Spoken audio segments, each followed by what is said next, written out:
శ్రీమాత్రే నమ. జయ గురు దత్తాత్రేయ నమ.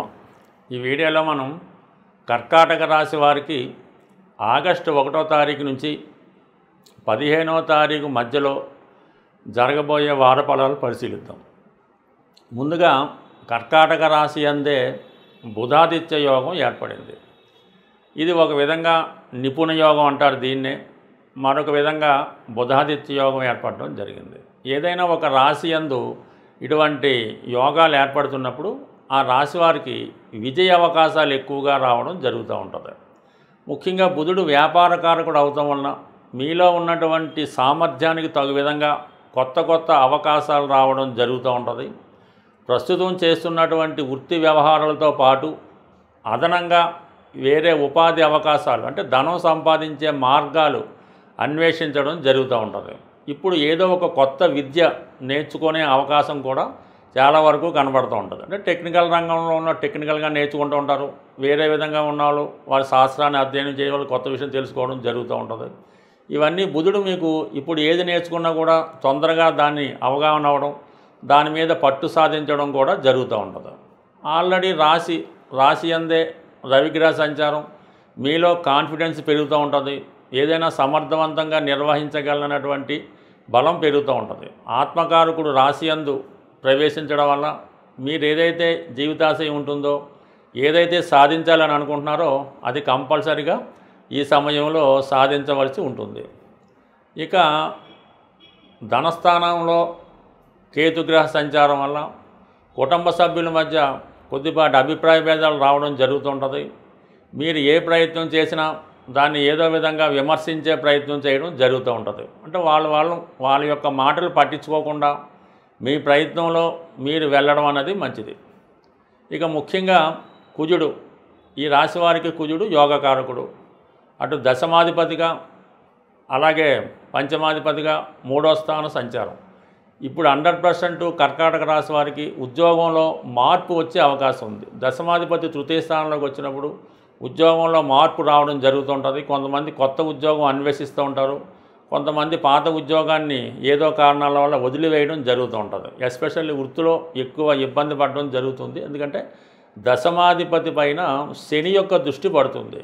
ఈ కారణం వల్ల మీరు పై అధికారుల నుంచి ఒత్తిడి ఎదుర్కోవడం జరుగుతూ ఉంటుంది. చిన్న తప్పులు రావడం వల్ల కానీ ఏదో పొరపాటు వల్ల కానీ వృత్తిపరంగా కొంత విమర్శలు, చికాకులు, ఇబ్బందులు ఎదుర్కోవడం జరుగుతూ ఉంటుంది. మీకు ఏదైనా ఉద్యోగపరంగా ఇబ్బందులు వస్తున్నాయనిపిస్తే మాత్రం కంపల్సరీగా కొత్త ఉద్యోగానికి మారిపోవడం అన్నది చాలా ఉత్తమమైనటువంటి మార్గం. ఇక బాగా మనకి కలిసి వచ్చే అంశం ఏంటంటే వ్యయస్థానంలో ఉన్నటువంటి శుక్రుడు అలాగే గురువు 12వ స్థానంలో రావడం వల్ల ఎస్పెషల్లీ ఇప్పుడున్నటువంటి పరిస్థితుల్లో శుక్రగ్రహాన్ని కలిశాడు. శుక్రుడు మీకు చతుర్థ లాభాధిపతిగా ఉన్నాడు. అంటే చతుర్థాధిపతి వ్యయంలోకి రావడం, గురువు 12లోకి రావడం, ఇవన్నీ కూడా మీరు ఈ పక్షంలో మీ సొంత అవసరాలకు, గృహ అవసరాలకు ఏదైనా ఒక వాహనం కొనే ప్రయత్నం చేయడం కానీ, లేదంటే ఒక సొంత గృహాన్ని కొనుక్కునే ప్రయత్నం కానీ చేయడం జరుగుతూ ఉంటుంది. కొంతమంది గృహానికి అవసరమైనటువంటి ఆధునిక వస్తువులు ఇటువంటివన్నీ కొనడం జరుగుతూ ఉంటుంది. గృహాన్ని రిపేర్ చేస్తారు, వాహనాన్ని రిపేర్ చేస్తూ ఉంటారు. ఏదైనా మొత్తం మీద స్వతంత్రంగా కొన్ని ఖర్చులు పెట్టడం జరుగుతూ ఉంటుంది. అలాగే కొన్ని లగ్జరీ ఖర్చులు కూడా ఈ సమయంలో పెట్టడం జరుగుతూ ఉంటుంది. అంటే గురువు యొక్క 12వ స్థాన స్థితి వల్ల ఏంటంటే పుణ్య కార్యక్రమాల్లో పాల్గొంటారు. ఏదైనా పుణ్యక్షేత్రాన్ని దర్శించే అవకాశం ఉంటుంది. ముఖ్యంగా సంతానం కొరకు ఆశించే దంపతులు ఈ సమయంలో మీరు ఏదైనా వైద్య విధానం ద్వారా సంతానాన్ని పొందాలనుకునే వారికి ఇది కంపల్సరీగా ఒక మంచి అవకాశం అన్నమాట. సో అలాగే మీ విద్య ఏదైనా మధ్యలో ఆగిపోయి ఉంటే ఆ విద్య కంప్లీట్ చేయడానికి కూడా ఇది తగు విధాన సమయంగా భావించి మీరు ఏదైనా గతంలో కొంత మధ్యలో ఆపేసి ఉన్నా, ఏదైనా కొత్త విద్య నేర్చుకోవాలన్నా, పిహెచ్డి లాంటి డిగ్రీలు కంప్లీట్ చేయాలన్నా ఇది చాలా వరకు అనుకూలంగా ఉంటుంది. ఏదైనా 2 శుభగ్రహాలు వ్యయంలో ఉన్నప్పుడు మీ యొక్క ఏ అవసరానికైనా ఎవరో ఒకరు ఆర్థిక పరంగా సహకరిస్తారు. చాలా కాలంగా మీరు ఎవరినైతే కలుసుకుందాం అనుకుంటున్నారో అది మీ ఇష్టమైన వాళ్ళు అవ్వచ్చు, మీ గురువులు అవ్వచ్చు, అలాగే మీరు ఏదైనా ఒక దేవాలయాన్ని దర్శిద్దామనే మీ ఆశయం తప్పకుండా నెరవేరే అవకాశం ఉంది. ఇవన్నీ బాగున్నప్పటికీ కూడా అష్టమ స్థానంలో రాహు మీ మీద కొన్ని నిందలు, అపవాదులు వచ్చే అవకాశం ఉన్నది.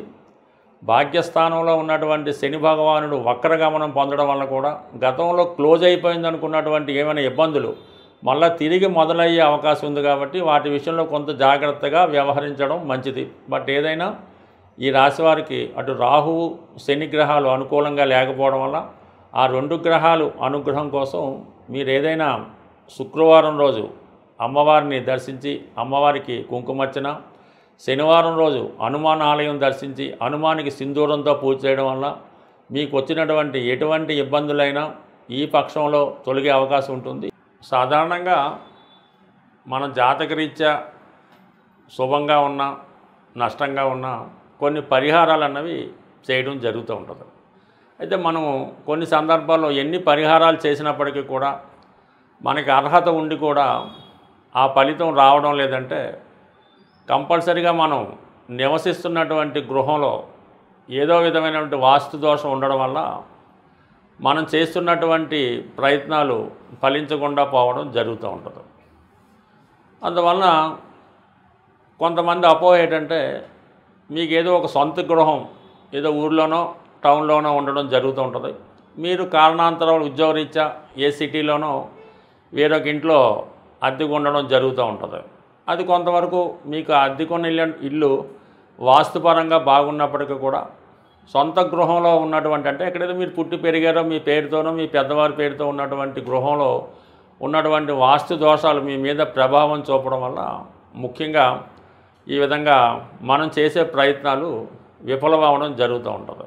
ముఖ్యంగా మీరు నివసిస్తున్నటువంటి గృహంలో ఉత్తర భాగంలో దోషం ఉండడం వల్ల నిరుద్యోగ సమస్యలు ఎక్కువగా ఉంటాయి. అందులో యజమానికి కానీ సంపాదించే వాళ్ళకి పని లేకుండా పోవడం జరుగుతూ ఉంటుంది. అలాగే వాయువ్య దోషం ఉన్నప్పుడు వివాహాలు జరగడం చాలా ఆలస్యం అవుతూ ఉంటుంది. వచ్చిన సంబంధాలు వెనక్కి పోవడం జరుగుతూ ఉంటుంది. ఇక నైరుతిలో దోషం ఉండడం వల్ల ఆ యజమాని మూర్ఖత్వంగా ఉంటూ అసలు వాస్తుని కానీ దేవుణ్ణి కానీ భగవంతుని కానీ ఎవరిని నమ్మకుండా ఒక మూర్ఖ పట్టుదలతో ఉంటూ ఆ విధంగా పెళ్ళిళ్ళు చేయకుండా ఉద్యోగాలు లేకుండా ఇబ్బంది పడడం జరుగుతూ ఉంటుంది. అయితే ఆగ్నేయ దోషం వల్ల ఏంటంటే స్త్రీలకి హెల్త్ పరమైన ప్రాబ్లమ్స్ రావడం, ఆ కుటుంబంలో మగవాళ్ళు వ్యసనాలకి అలవాటు పడడం, ఎవరైతే పిల్లలు ఉన్నారో వాళ్ళు పెద్దవాళ్ళని ఎదిరించడం, ఏ ఉద్యోగం చేయకుండా తల్లిదండ్రుల మీద ఆధారపడి ఉండడం, ఈ విధంగా కుటుంబంలో మన గృహంలో ఉన్నటువంటి అష్టదిక్కుల మీద ఏ దోషం ఉన్నా ఒక్కొక్క దోషం ఒక్కొక్కరి మీద ప్రభావం చూపడం జరుగుతూ ఉంటుంది.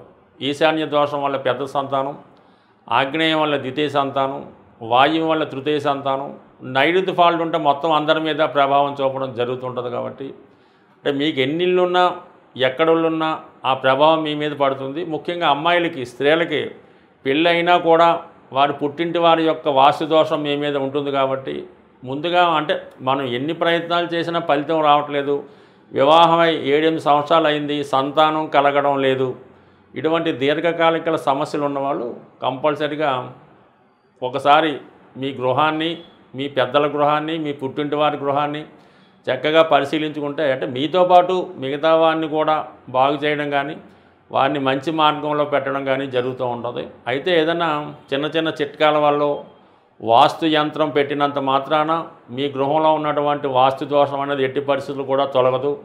దాన్ని ఫిజికల్గా సరి చేసుకుంటేనే మనకి వాస్తు సరి అవుతుంది తప్ప అది ఏమాత్రం ఈ మధ్యకాలంలో వచ్చినటువంటి వాస్తు యంత్రాలు పెట్టినా చిన్న చిన్న జిమ్మికులు పెట్టినా కూడా సాల్వ్ అయ్యే అవకాశం లేదు. వీటన్నిటికన్నా ఎక్కువ వీధిపోటు ప్రభావం ఉంటుంది.